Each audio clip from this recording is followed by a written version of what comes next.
बेंगलुरु की भयानक कहानी। बेंगलुरु कर्नाटका का एक आधुनिक और जीवंत शहर अपनी तकनीकी उन्नति और हरी भरी वादियों के लिए प्रसिद्ध है।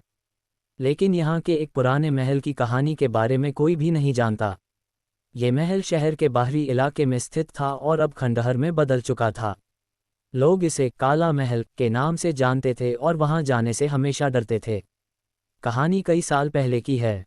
काला महल एक शानदार और भव्य निर्माण था जिसे एक प्रमुख रईस राजीव भटनागर ने बनवाया था। राजीव की एक बेटी थी जिसका नाम निधि था। निधि का विवाह एक बहुत ही अमीर और प्रभावशाली परिवार में तय हो गया था।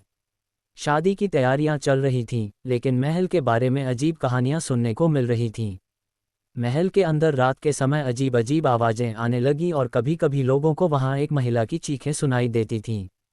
कहते थे कि महल में एक रहस्यमय शक्ति का वास है। राजीव ने इन बातों को गंभीरता से नहीं लिया और शादी का समारोह धूमधाम से आयोजित किया। शादी के दिन जब सभी लोग महल में व्यस्त थे, निधि अचानक गायब हो गई। सभी ने उसे ढूंढा लेकिन उसका कोई सुराग नहीं मिला। शादी का समारोह अधूरा रह गया और महल में गहरा अंधकार छा गया। इसके बाद महल में अजीब घटनाएं और भी बढ़ गईं।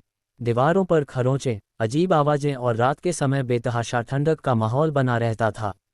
समय बीतता गया और महल अब एक खंडहर में तब्दील हो गया। कोई भी वहां जाने की हिम्मत नहीं करता था। लेकिन एक दिन एक युवा महिला पत्रकार सुमन ने इस भयानक रहस्य को जानने की ठान ली। उसने महल में रात बिताने का निर्णय लिया, ये जानने के लिए कि क्या वास्तव में वहां कोई भूतिया शक्ति है। सुमन ने महल में प्रवेश किया और उसे अंधेरे और खंडहर का माहौल मिला।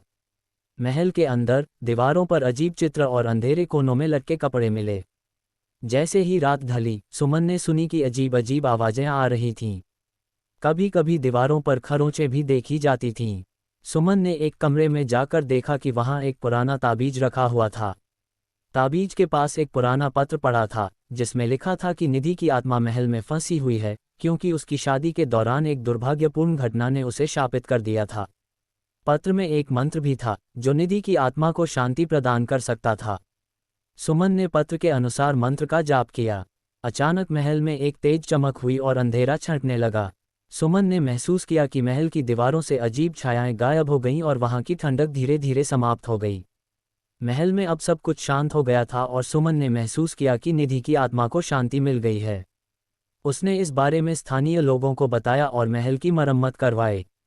धीरे धीरे काला महल फिर से एक सामान्य घर में बदल गया और वहां की भयानक घटनाएं समाप्त हो गईं। इस प्रकार बेंगलुरु की इस भयानक कहानी ने सुमन की साहसिकता और उसकी हिम्मत की मिसाल पेश की।